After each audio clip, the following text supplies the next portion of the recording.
Maître, restez avec nous, on va parler d'un autre phénomène dans ce marché, la multiplication des enchères immobilières organisées par des agences près de Rouen. Val-de-Seine Immobilier en a fait l'une de ses spécialités depuis 3 ans, proposer à la vente des appartements et des maisons susceptibles d'attirer plus d'acheteurs que d'autres biens. Comment fonctionnent ces enchères? Qui en sort gagnant? Stéphane Gérin et Stéphane Lotte. Aujourd'hui, Thierry accueille son agent immobilier pour lui montrer l'avancée des travaux dans sa nouvelle maison. Une bâtisse de 160 mètres carrés dans un quartier prisé, sur les hauteurs de Rouen. L'originalité, c'est qu'il l'a acquise aux enchères.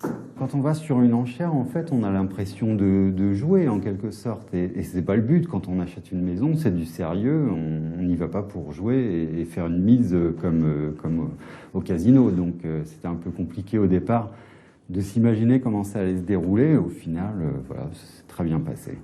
Les enchères immobilières sont généralement l'affaire des notaires. Mais depuis quelques années, Bertrand Auguel a décidé à son tour d'en proposer.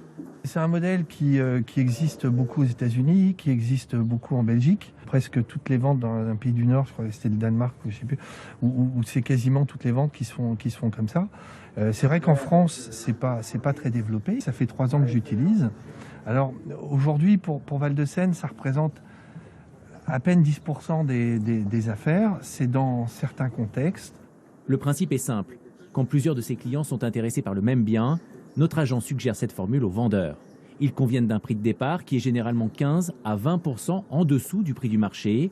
Les acheteurs ont ensuite entre 3 semaines et 1 mois pour visiter le bien sans avoir la crainte qu'il leur passe sous le nez.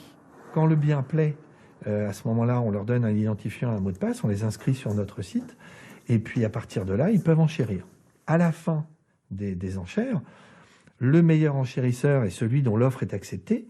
On signe un compromis et on rentre dans un processus tout à fait classique, compromis avec des conditions suspensives. Cette maison située à Bois-Guillaume était mise à prix 430 000 €. Au final, elle est montée à 536 000 €.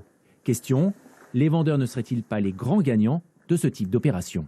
Là, aujourd'hui, on est dans un marché qui est dans une tendance haussière parce qu'il y a peu de choses à vendre et qu'il y a une quantité d'acheteurs qui n'a pas diminué et qui ont les moyens d'acheter des biens.